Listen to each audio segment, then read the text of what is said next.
Good day and blessed afternoon sa bawat isa. I hope and I pray that this message will find you in a very, very well condition of your health and well-being. Pinupuri at pinasasalamatan po natin ang dakilang Diyos sa pagkakataong ito po sa daily live streaming ng School of Church Builders, sa lahat po ng kasama natin ngayong nanonood at sa bawat isa po na kaisa sa ating pananampalataya sa nag-iisang dakilang Diyos na buhay, kay Kristo Jesus na ating Panginoon at tagapagligtas. Bago po tayo magsimula, iniimbitahan ko ang bawat isa na tayo ay manalangin. Purihin at dakilain ang pangalan mo, aming dakilang Diyos, makapangyarihan, maluwalhati at tataas sa lahat. Amin pong kinikilala ang iyong pagka-Diyos, aming kinikilala, dinadakila ang iyong kaluwalhatian, ang iyong kabanalan sa oras na ito. Let us be guided by your Holy Spirit, and we are so much graced and blessed and favored that we come to know your only one Son, Jesus Christ, our Lord, and to Him be all the glory. In Jesus' mighty name, this we all pray. Everyone say, Amen and Amen. Hallelujah. Let me read to you first Colossians chapter 1, verse 9 to 11. For this reason, since the day we heard about you, we have not stopped praying for you and asking God to fill you with the knowledge of His will through all spiritual wisdom and understanding. And we pray this in order that you may live a life worthy of the Lord and may please Him in every way, bearing fruit in every good work, growing in the knowledge of God, being strengthened with all power according to His glorious might, so that you may have a great endurance and patience, and joyfully giving thanks to the Father. We continuously giving thanks to God, and joyfully, enduringly, and patiently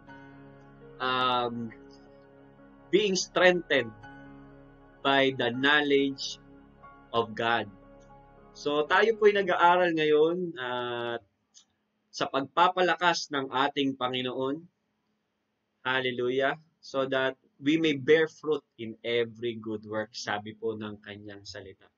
So ang pinag-aaralan po natin yan ay patungkol sa the principles. The principles. So these principles, Solomon once said, there is nothing new under the sun. There is nothing new under the sun. So meaning to say, the system, the foundation, or our routine, daily living, way of living, standard of thinking, and our, tinatawag dito, yung chain of reasoning. Okay? This will tell. So our principles will tell the result. So from time and time again, we have known na ayun nga, totoo ang sinasabi ng Biblia, ng banal na kasulatan, na principles will tell the result of our lives. So many times, we cannot deny the fruit is determined by its root. Okay? The fruit is determined by its root. So napakahalaga po nung ating pag-aaral patungkol sa principles, kasi many times, and even mostly sa atin pong mga mananampalataya, is that yung ating pananalangin, yung ating pinananampalatayanan sa gagawin ng Diyos. So marami po sa atin yung maraming inaasahan, yung expectation po natin sa Diyos. No? So to the point that ang lagay ay, kumbaga, yung kaparaanan na gusto natin na ang Diyos ay sumagot o tumagon sa atin. But we know, ang siyang mananaig lagi, kundi ang kaparaanan ng Diyos. So what I'm saying is, what we are talking about by these principles, may mga kaparaanan tayo na gusto nating mangyari. Kaparaanan natin. Pero may kaparaanan ang Diyos. Okay? Nang naaayon sa kanyang kalooban. So, what God has said, what God has declared, what God established by His words, so according to the principles of the kingdom na ating pinag-aaralan, the principles of the Word of God, so this will tell a lot by the will result or the outcome or the product of our lives. So, what do I mean by that? So marami kaya pala sa atin mga mananampalataya, no, there are points, there are times in our lives that we are frustrated, we are disappointed because we are expecting in the way that we want it to be. But the truth says God has the last word. We may make our plans, but God has the last words. So again, prayer becomes frustration. Our faith comes to a point of disappointment because of the expectation, no, na later on we discover na mas maigi pala ang kaparaanan ng Diyos. Mas maigi pala ang kaparaanan ng Diyos. So as we follow God, no, we need to come to the faith na kung saan ang prinsipyo, ang kalooban ng paghahari ng Diyos ang siyang talagang lubusan na mangyari. Kung saan, pinakita naman ng Diyos din sa kanyang salita, there are time and there is a season for everything that happens. So, it is foolish to expect season of sowing while it is still the season of reaping. Right? O baliktarin natin, it is foolish to expect season of reaping while it is yet time for sowing. So, kaya marami po ang madalas, minsan, nawawala ng gana or napanghihinaan sa pananalangin. So, this is series topic, but this is part 3. So, dadaanan po natin yon. So, let's correct or let's align. Let's continue to focus our eyes to the principles of God so that yung expectation natin, yung faith natin, no, mas lumalim sa punto na kung saan mas maunawaan natin yung pagkilos at paggalaw ng ating Diyos sa ating buhay. At lalo tayong makakapanatili sa pagtitiwala, okay, pagtitiwala at lalong pagsagana, okay, ng ating buhay spiritual sa pagsunod sa ating Diyos, no? And thank God, the Lord Jesus showed us the pattern and the way, no, that His will is the first and foremost. Ang kalooban niya, His kingdom, seek first His kingdom. So that His not just kingdom, okay? Seek first the kingdom of God and His righteousness. So meaning to say, yung righteousness na yun, yung kaparaanan, yung kalooban, yung paghahari, yung batas, okay? Yung salita ng Diyos, yung kanyang principle of the kingdom ay ating patuloy na masunod at maging kalugod-lugod. Nang sa gayon, these principles will lead us to discover the kind of a blessed life, the kind of a fruitful life God destined for us. Amen? So, we have studied about the principles that we know God designed us already to be blessed. As far as God is concerned, ito talaga ang kanyang plano na talagang tayo pagpalain, tayo ay samahan niya, pagbungahin. There is no other, kumbaga, clear pathway for the children of God but to flourish. But we know na tayo ay hindi lahat na nakatanggap sa Panginoon, na tayo ay hindi lahat na tayo nung nakaunawa ng salita ng Diyos ay hindi nasa magandang kalalagayan. So, hindi po ito kumbaga parang inaano natin na mali, natural lang po sa umpisa na hindi pa natin alam or hindi pa tayo ganun nakaunawa. Kaya naman nung tayo ay nakakilala sa Diyos, dito pa lang, no, sinisimulan yung pag-aayos, no? So it's fine, okay, it's normal and it's okay, my brothers and sisters, na lahat tayo ay nagsimula sa wala o lahat tayo nagsimula sa talagang barrenness, kung saan dito pa lang talaga. Yan, habang nakikilala natin ng Diyos at mas naunawaan natin na tunay pala ng buhay, mabuti, at sagana sa pag-ibig ang Diyos sa bawat isa sa atin. So praise God. Kaya yung blessed life na yon na itinanim sa atin ng Diyos, no? Disenyo sa atin ng Diyos na wala nga dahil sa kasalanan, but ito yung trabaho na i-cultivate natin, i-work out natin, pangalagaan natin at pasaganain natin, i-cultivate natin yung nilagay ng Diyos na biyaya na yun sa atin. Kaya, according to Miles Monroe, being fruitful means to be productive. So gusto ng Diyos, gusto talaga as the Lord initially, no, declared to Adam and Eve that we need to be productive, we need to be fruitful, but we need to work on that. We need to cooperate. We need to align to the principles of God so that we will be set to what God has destined and purposed us to have. So these principles, kaya yung iba, kagaya nung nabanggit ko sa inyo kanina, there's a time for everything, no? So this principle will tell us to wait, to be patient, no? It's not an easy task, it's not an overnight thing that the blessing or a blessed fruitful life will come to us in a box. All right? But it comes in mystery. So pag sinabing mystery ay ito po ay it's more than meets the eye. It's not as plain as it seems, no?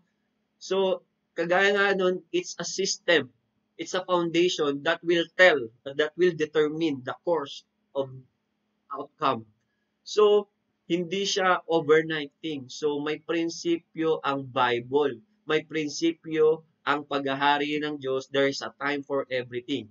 So there's a time of sowing before first reaping the harvest. So that is, so marami sa atin, no, yun nga, yung sa ating pananalangin. So of course, praise God for miracles, praise God for the immediate or quick response ni Lord, but it doesn't happen every day. Gusto ng Diyos yung tayo mismo maging samahan niya at yung presensya niya ay punuin tayo ng mga bagay na kinakailangan ng ating buhay, na tayo ay mag-operate o tayo ay lumakad ng sa gayon tayo ay sasamahan ng Diyos. At natural lang, as the principle tells, as the Word of God tells, yung righteousness, yung katuwiran, yung prinsipyo ng tama ay makita sa ating buhay. And naturally, let me tell you a word. It is a side effect. Can we do that? Can we mention that with me? Side effect. So it's a normal course, side effect sa ating buhay. Ang pagpapala ng Diyos pag nakita yung prinsipyo, nakita ng Diyos ang kanyang paghahari, ay nakikita, nalalakaran, nagiging sistema ng ating buhay. So it's a mystery. So kaya naman, marami nga, ang tao, yun nga, gusto ng pagpapala, pero ayaw dumaan sa proseso, ayaw dumaan sa prinsipyo. So even though there's a blessings, even though there are abundance, and yet, if the principles are not set or established accordingly, accurately sa ating buhay, again, the principle will tell. The principle and the word, the truth will tell. As the Bible tells us, there are times, there are seasons. Again, there are principles that needs to flow through, that needs to flourish. And according to Pastor Wilbert, laws and principles are universals. Laws and principles are universal. So there is no exempted. There's no one exempted. So failure And even success is predictable because of the principles. So again, we are praying for blessings, but if we are not the kind of person that has the right principle to operate in that blessing, the time will tell, masasayang, mauubos. Para bagang pwede tayong maging isang rocket ship. Rocket ship, yes, rocket ship, na kung saan, pag binless ni Lord, rocket ship nga, pero rocket ship pa rin. This time, rocket ship na walang gas. Pwede rin tayong maging F1 na isang sasakyan, yung pinakamabibilis na sasakyan. Napakabilis. Pag pinagpala, pero without the right kind of principle, para din tayong mabilis na sasakyan, mabilis din bumangga. Why? Kahit anong pray, kahit anong fasting, kahit anong devotional discipline na gawin natin, but if the principle is wrong, say for example,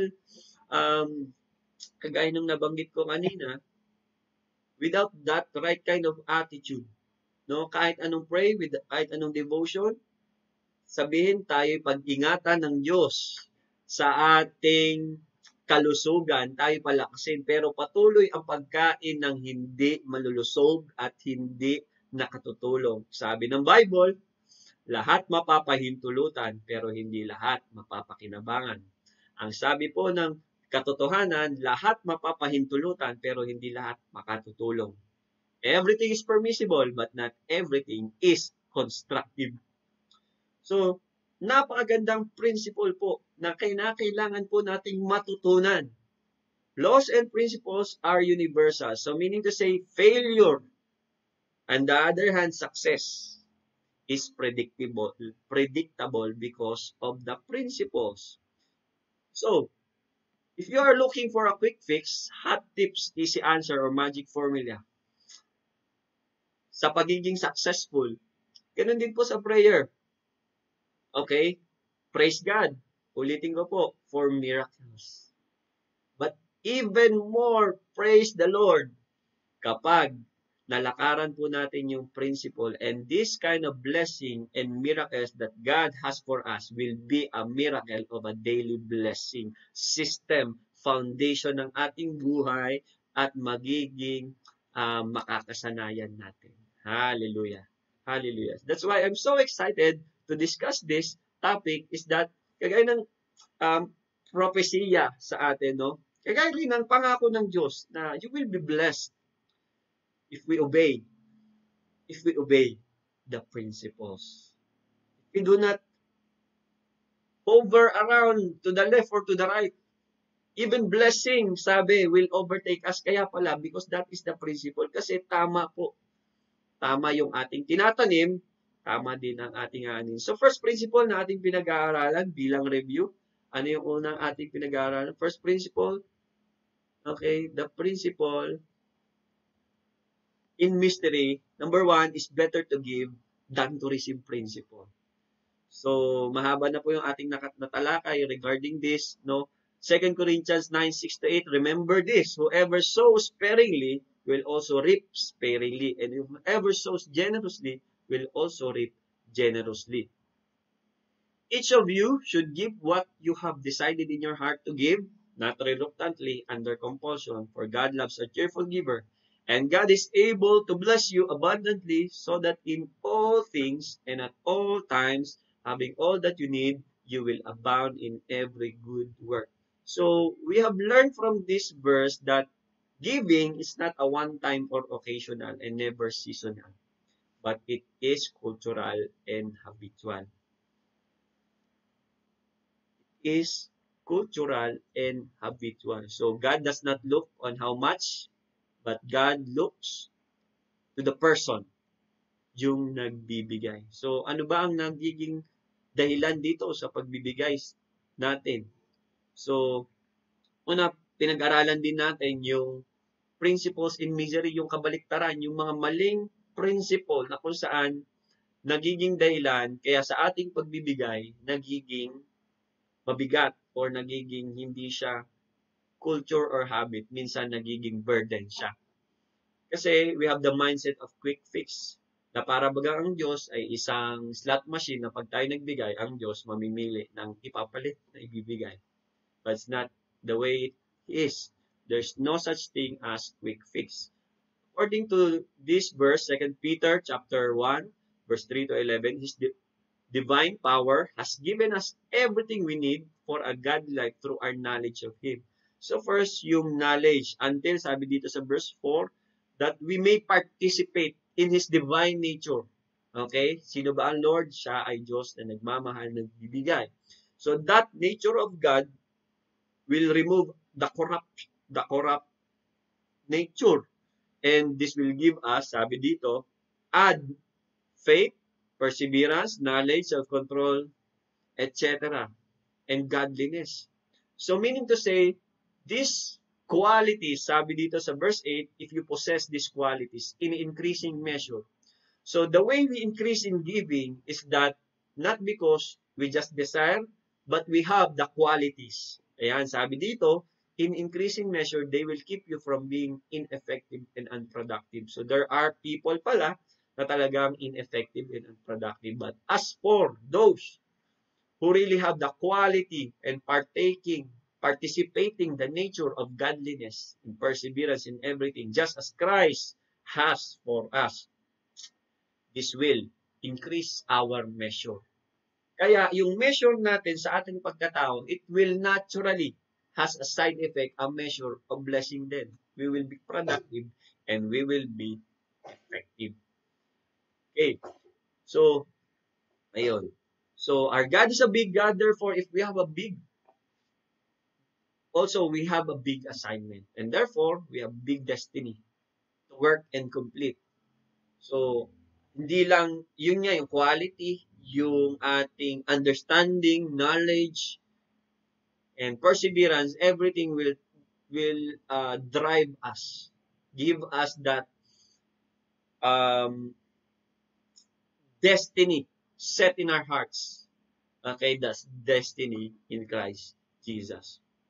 So, pinag-aralan din natin the mindset of complacency. He will perfect it. Began a good work. Those who have that good work, okay, ibig sabihin yung may ministry, may ginagawa para sa Panginoon. Again, lilinawin ko, complacency, hindi yung wala kang ginagawa, no? Complacency, even kahit may ginagawa ka, yet on top of that, no? So parang pagkain at pagtulog sa bahay, it's just baseline. Wala pa tayong ginagawa. Even so, yung ating mga trabaho, according to Pastor Wilbert, your job is not your work. Iba pa yung work na pinapagawa ni Lord. So, kaya tayo nagtatrabaho, kaya tayo natutulog, kumakain, for us to be able to be strong so that magawa natin yung pinapagawa ni Lord. But sadly, no, maraming tao, yun lang, naging baseline. Wala pa yung on top na talagang pinapagawa ni Lord. No? Sabi nga ng ilan, makakain lang, makapagtrabaho lang, okay lang. But no, there has to be more than that. God is big. We have a big assignment. We have big destiny. Therefore, naniniwala ko there is more than eating and working. Amen. So, we have a big assignment. So, he who began a good work, no, merong inumpisang trabaho, more than work, again, more than our personal. And by the way, no, now, as I mentioned before, God bless us so that God, according to Genesis chapter 8, pangako niya kay Abraham, and we as spiritual heir, descendant of Abraham, sabi, I will make your name great and you will become a blessing to many nations. I will bless you so that you'll become a blessing, but many times, many people, ang alam lang, blessing for themselves, but that blessing to many nations. So that is the right kind. That is the right theology. We are blessed so that we'll become a blessing. So maraming nagpo-post yan. Feeling blessed. Thank God. But be sure, it's more than that. We are blessed so that we are more than a blessing to many. Hallelujah. Imagine, ganyan po ang mga kasama natin sa church. Imagine, ganyan po ang ating mga kasamang brothers, sisters sa church. They are all a blessing. So, hallelujah. talagang praise the Lord pag ganyan ang mga kasama natin. Okay lang po kung talagang tayo nag-uumpisa, hirap sa buhay. Yes, hindi po maiiwasan yan, hindi po maitatanggihan. Lahat po tayo nangangailangan, lahat ay nag-uumpisa dyan. Pero salamat, ito ang mabuting balita ng Diyos upang sabi daw ito ang kapangyarihan ng Diyos na tayo makalaya. Bukod sa ating kaligtasan, maligtas din tayo sa kapahamakan. Okay, maranasan din natin ang langit dito sa lupa. Okay, so the mindset of complacency, yan, di po dapat ganyan.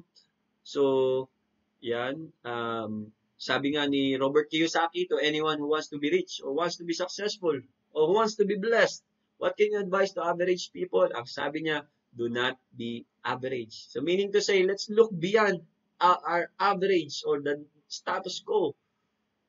Kaya nga, maraming nabagabag, maraming nagising, okay, nung nagsalita ang ating Panginoong Hesus. Sapagkat dito pinukaw yung kalayaan natin, no? Na status quo ng tao na patungo sa kapahamakan at pagkawasak.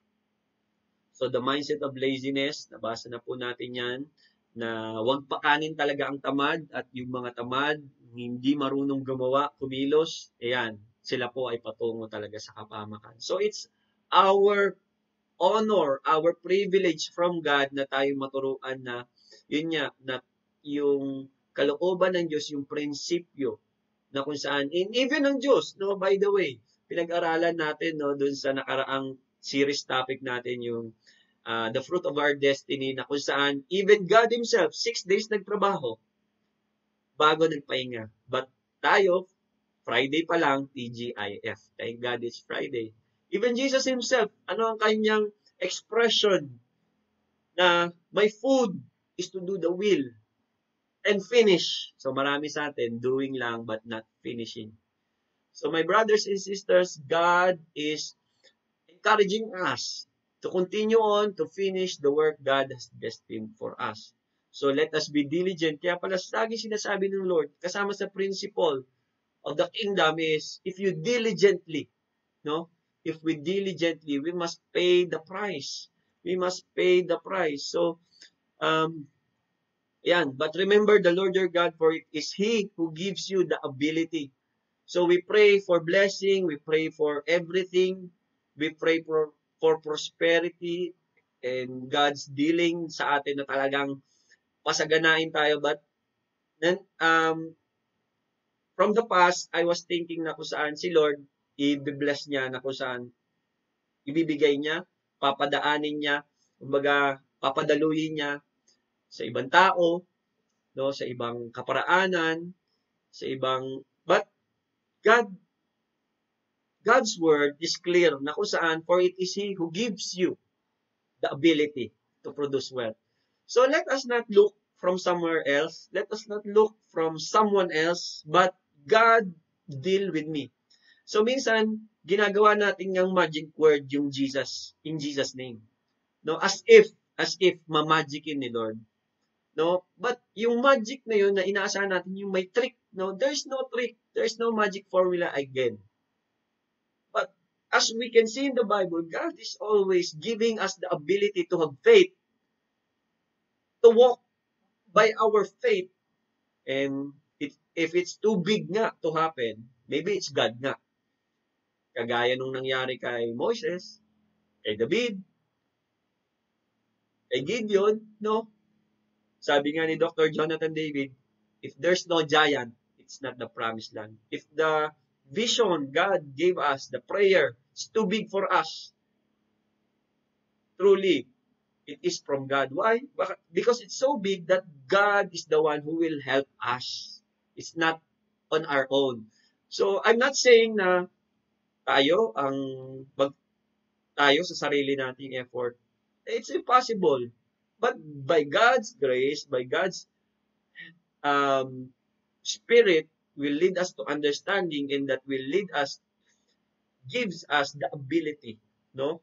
So that we will be more understanding, we will be more strategic as God helps us, di ba? I can do all things through Christ who gives me the strength. So it's not self-dependence. It's God-dependence pa rin. No? But as we cooperate, no, God always use people. No? He will not give an outright miracle. He will not give a box magic formula. Have you seen in the Bible? But everyone God called, He equipped, He strengthened, okay, with His Holy Spirit. Don't you know that you are the temple of the Holy Spirit? So let us make, let us not make His name an excuse.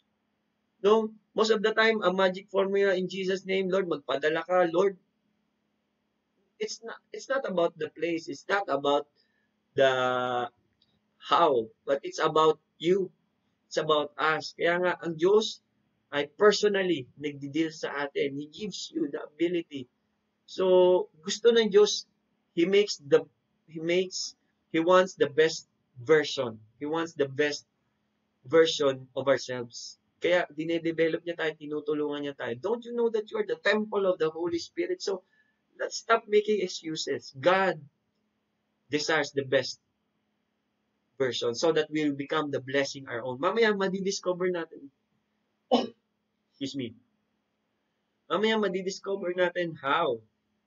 Okay? How? So, kaya pala, dito, patuloy na nangungusap ang Diyos sa atin. Patuloy na yung salita niya, pinupuno tayo ng prinsipyo, nung katotohanan, nung batas niya, nang sa gayon, tayo ay lumakad. Tayo yung maging, kagaya ni Jesus, siya yung salita. Yung salita, naging kanyang buhay. At nung kanyang sinunod, ang salita ay nanangan sa ating kalagitnaan. Okay? So, now to Him, Ephesians 3, verse 20 to 21. Now to Him who is able to do exceedingly abundantly and above all that we ask for, according to the power that works in us. Okay? Sometimes we think that power is just a magic that will flow, that will come and just begin to, as to a snap of a finger, biglang mangyayari. No. The principle tells us the power that needs to be worked, that needs, I'm not saying about, we are not talking about salvation through works, through good works. No. But this is the result, okay, of what our faith, the faith without action is dead. So, the power of that faith comes to a living hope, comes to a living person like you and me. So, that power for that salvation, yung kaligtasan natin, will work. Okay? Have you seen a power not at work? So, that's tinatawag nila inactive, passive energy. Okay, but we are not a passive energy. We are a living sacrifice. We are a work in progress that God wants to see, that God desires, and that God's design. To Him be the glory in the church. See, in the church by Christ Jesus to all generations forever and ever. So tapos na po yung panahon that it's a magic word, but this is a living proof that you and me, renewed with the renewed mind, we will be a living sacrifice, proving what good, pleasing, and perfect will. Mapapatotohanan, mapapakinabangan, malalakaran ng isang mananampalataya like you and me, na kung saan ang kapangyarihan ng Diyos ay nakikitang kumikilos. Ang kapangyarihan ng Diyos ay nakikitang kumikilos at buhay sumasagana sa iyo, sa bawat isa sa atin. Praise the name of the Lord. He is able. God is able. That works in you and me. Again, God is able. That works in who? It's not the magic, but you. I remember one preacher said, do not wait for God's move. Do not wait for God's move. You are God's move. I remember Jesus, nung time na maraming himala, marami, thousands of followers, nung gabi na, malayong lugar, at lampas ng hapunan. Sabi ng kanyang mga disciple, look at this. Sabi ng kanyang mga disciple, nakita mo, Lord, pauwi mo na sila. Magkanya-kanya na sila. Anong sabi ng Panginoon? They do not need to go. You give them something to eat. You give them something to eat. And there, we know the story. There comes the miracle. God wants you to be the miracle yourself. Most of the time, tinuturo natin ang Diyos. As far as God is concerned, wala na pong problema. Established na po yun. Ang problema tayo. God is bounded by His Word. God is bounded. God is Spirit. And God is looking, di ba, those who worship Him in spirit and in truth. So God needs a vessel. And 2 Timothy tells us that we are His vessel. Ang Diyos ay ginakasangkapan tayo upang makita ang kanyang kapangyarihan. Hallelujah. What a mighty God that we serve. What a mighty God that we serve. Kung nauunawaan lang po ito ng bawat isang Kristiyano, naniniwala po ako ang bawat isa patuloy magsusumikap, patuloy na sasagana, at patuloy na lalong makikita ang kapangyarihan ng Diyos. Exceedingly, abundantly, and above all that we ask. This we declare in the mighty name and the all-powerful, all-sovereign God, our Father, through Christ Jesus our Lord. Hallelujah. Lord, we declare, we receive, we know, and we pray that miracles are true. Even so, your power is working in us. Even so, your power is working through us. Hallelujah. To Him, to you be the glory in the church. In the church. Hallelujah. Let our church, yung bawat isa na pinanananganan ng yung banal na spirito, let the church arise. Let the church arise. The power that works in us exceedingly abundantly and above all. Ikaw ay maluwalhati sa iyong iglesia, sa bawat isa na iyong pinanananganan sa pangalan ng Panginoong Hesus. This we pray. Amen and amen. Hallelujah. Hallelujah. So, okay. So, pinag-aralan natin yon last time. Ito naman yung isa sa mga wrong principle of misery naman. No? The mindset of selfishness. You know what? According to Acts chapter 20, verse 32 to 35, basahin muna natin. Now I commit you to God and to the word of His grace, which can build you up and give you an inheritance among all those who are sanctified. I have not coveted anyone's silver or gold or clothing. You yourselves know that these hands of mine have supplied my own needs and the needs of my companions. In everything I did, I showed you that by this kind of hard work, okay, this kind of hard work,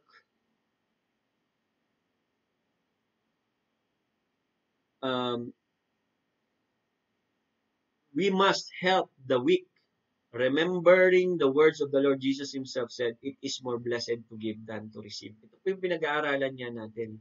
So, principle of it's more blessed to give than to receive. It's more than nagbigay ka, kaya ka magkakaroon, no? There's a lot of meaning behind. There's a lot of mystery behind. There's a lot of principles, protocols, and process behind that you come to the point that you are so blessed enough. You are blessed enough. You are, you have that resources enough to give. That you have that freedom and liberty to give.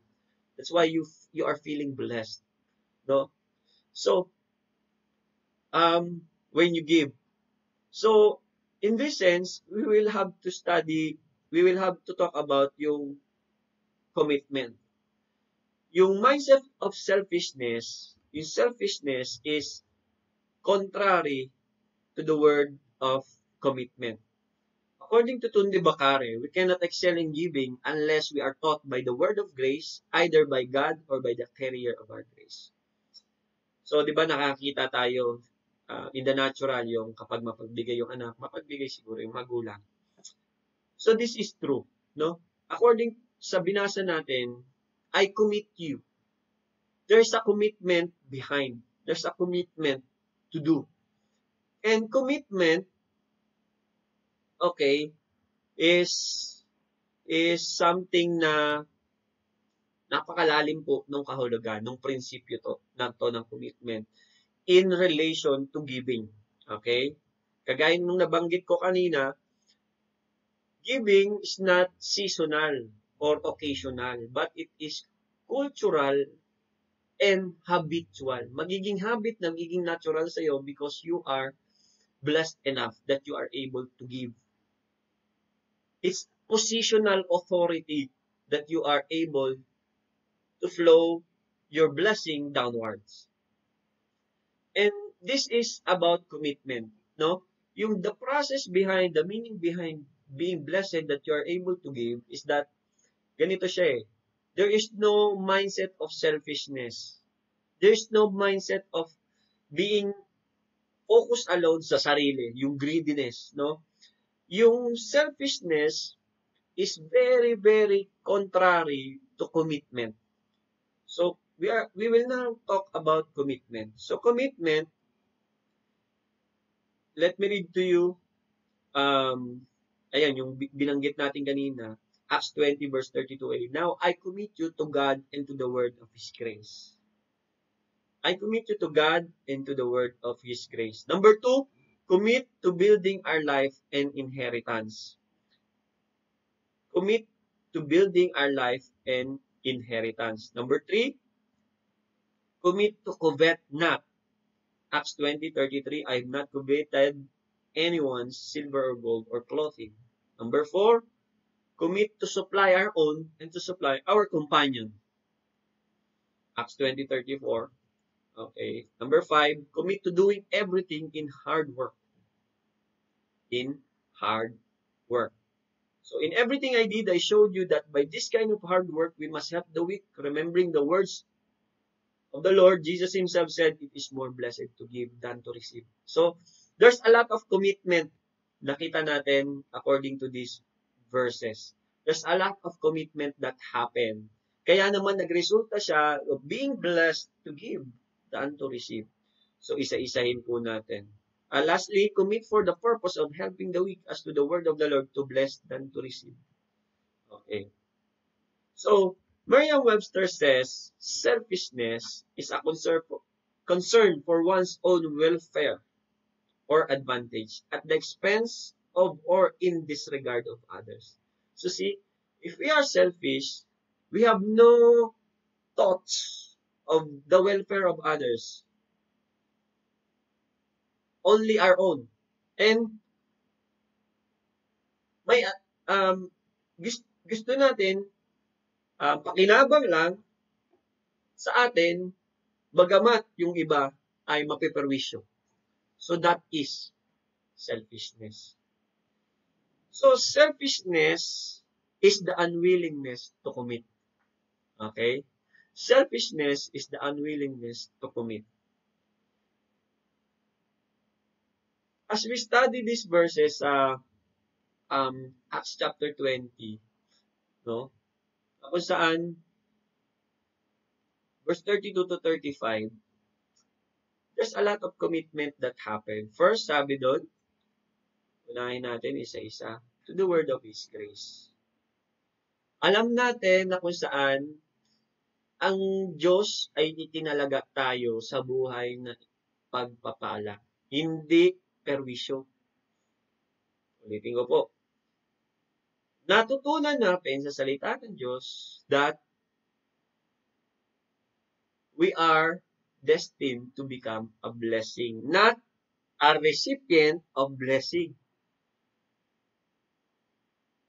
Right? So, God, in accordance to these words, I commit you to God and to the word of His grace. So, the word of His grace, ang salita ng kanyang biyaya, ang salita ng kanyang grasya, ay mayaman. So, That's why we commit also to building our life and inheritance, which can build you up and give you an inheritance among all those who are sanctified. Tayong mga pinaging banal, pinaglinis ng Diyos, pinaging matuwid ng Diyos, upang maging tayo sa lahat ng ating gawi. Diba? Sabi, so that will not be unproductive and ineffective. Ayaw ng Diyos. Pinagiging banal, nililinis tayo ng salita ng Diyos. Kaya po, okay lang tayo maggulang, okay lang tayo maghirap, pero wag natin tambayan.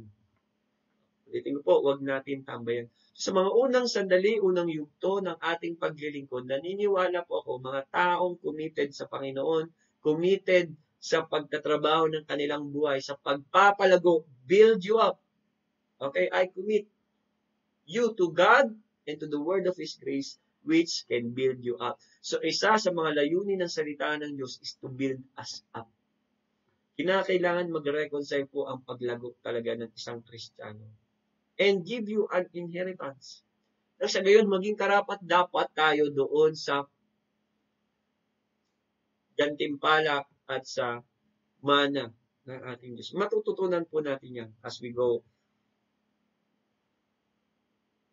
Commit to covet not. See, I have not coveted anyone's silver or gold or clothing.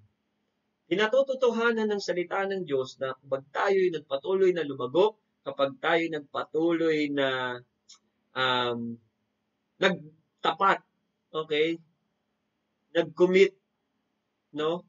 Kasi kung hindi tayo magko-commit, isa lang ang pinatututuhanan nun. Hindi tayo selfish. Tayo ay selfish. Again, selfishness is the unwillingness to commit. Alam niyo po kung bakit maraming tao hindi naglilingkod sa church? Simply because they do not want commitment. Kasi sa commitment, maipapakita doon na without fail, no? Kumbaga, umulan, umaraw, because you have commitment, gagawin mo yon.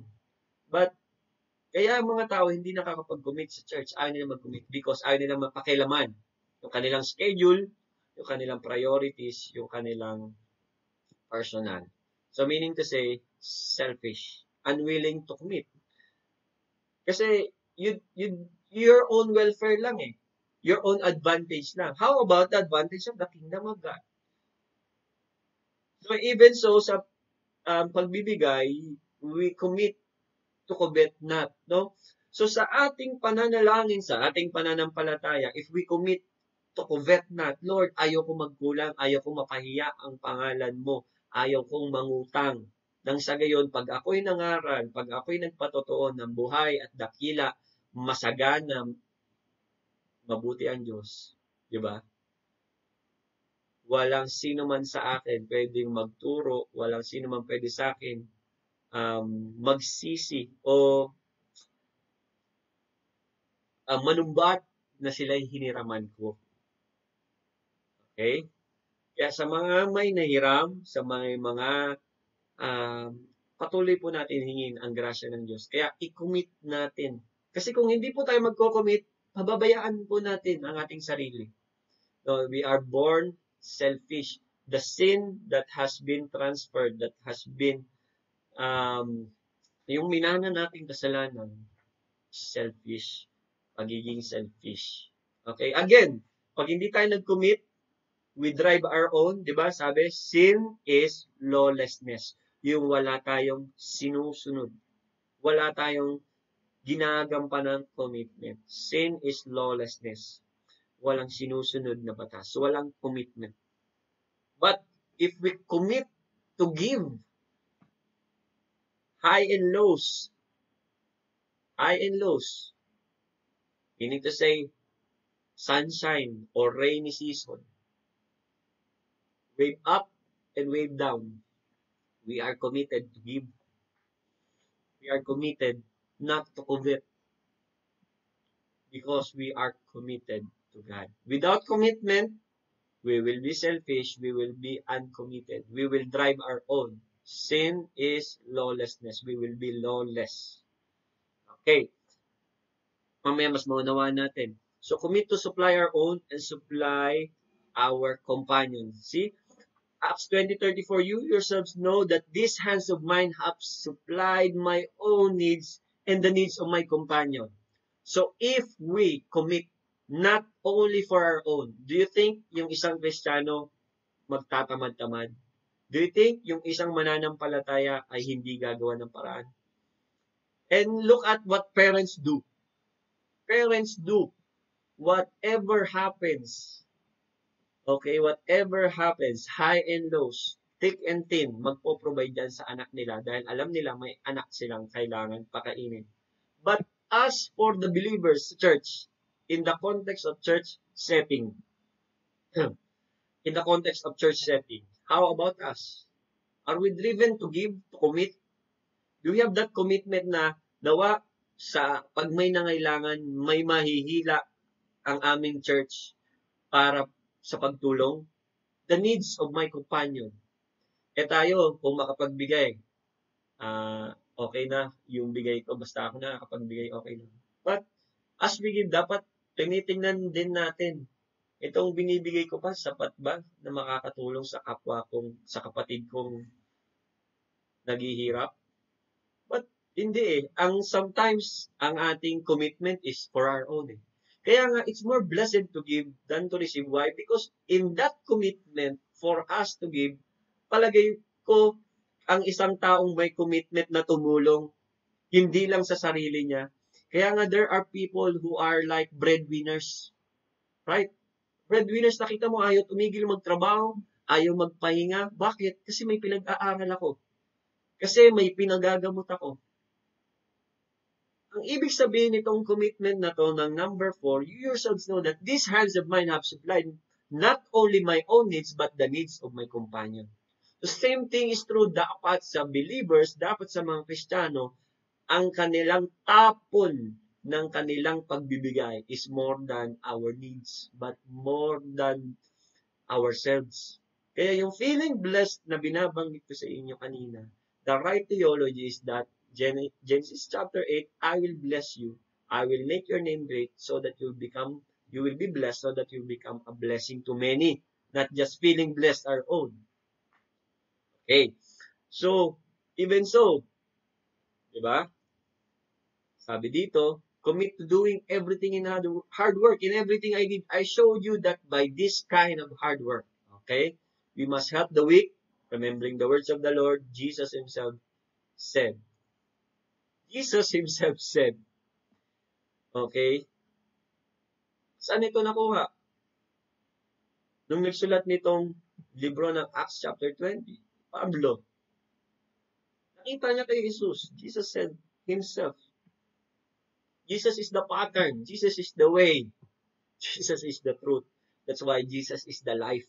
There is more than Jesus na pangalan na kung saan kala natin yung magic word. Kaya pala nung sinabi, Jesus is the way, Jesus is the truth. Ito yung isa sa ibig sabihin nun. Isa sa maraming ibig sabihin. That Jesus himself said, it is more blessed to give. Why you are blessed? You will become like a breadwinner who is committed to bless those people in need. Kaya pala sabi sa Bible, isang matamis, isang mabangong halimuyak ang pagtulong sa kapwa. Ulitin ko po, isang mabangong halimuyak. Praise God for blessing us. But this blessing, I do believe God has so much more. Amen? God has so much more that this blessing is so much more for you. It's for nations. Again, the right theology is for nations. Kaya yung transformed nation na yun, punta tayo sa Dominion School for Life Excellence. Kasi there is more to life. There is more than us. God is more than anything else in this world. So it's so much blessing we cannot contain. Kaya kung ang pagkakilala natin sa Diyos ay tayo lang ang pagpalain, kapatid, maghunos dili ka kasi marami pang pagpapala ang Diyos na higit pa sa iyo, higit pa sa pamilya mo, higit pa sa community mo. Therefore, kaya merong hard work, you continue to work on. And even so, higit pa sa kaya mo, ang kayang magawa, diba? Exceedingly abundantly and above all. Kaya yung work, ay, kapatid, hallelujah. There is a lot work to do. So commit, and look at this, commit for the purpose of helping the weak. as to the word of the Lord, to bless than to receive. It's not my word. It's not a prosperity gospel, but it's the word of the Lord. It's more than prosperity, kapatid. We are talking more than prosperity. We are talking about God's kingdom. And His kingdom shall reign no end. Do you think enough blessing for us alone? His kingdom shall reign no end, kapatid. Kaya kapatid, hallelujah. Kung naririnig mo, naririnig natin yung mga ganitong kataraan, I do believe na ang bawat Kristiyano talagang they will be unstoppable to become blessed, and more blessed, to come to glory upon glory, kingdom upon kingdom, platform upon platforms, domain upon domain. Why? Because God is so much more than enough. More than enough. Hallelujah. Hallelujah. I'm so excited. We are so excited. We are so joyful. Hallelujah. In serving the Lord. Siguro ko dito lang po muna. We have taken so much time. Marami pa pong susunod. Salamat po sa pagkakataon na to na makapagturo patungkol sa principles of the kingdom. The principles that is very important for us to know and understand. Kung meron mang magtuturo nito, I do believe mas maraming prinsipyo ng kaharian, yung mga mas nakakatanda po sa akin. Pero, kagaya na sabi ni Pablo, di ko inaakin o inaako na ako'y ganap na, pero sinisikap kong mapagtagumpayan na masunod ang salita ng Diyos, kagaya ng bawat isa sa atin na nakikinig ngayon. Kaya, purihin, hallelujah, tayo manalangin, purihin, pasalamatan ka, aming dakilang Diyos, sa yaman, lawak, exceedingly abundantly and above all. Kagaya ng yung salita sa John chapter 3, God, the Spirit is above all, and you are beyond measure.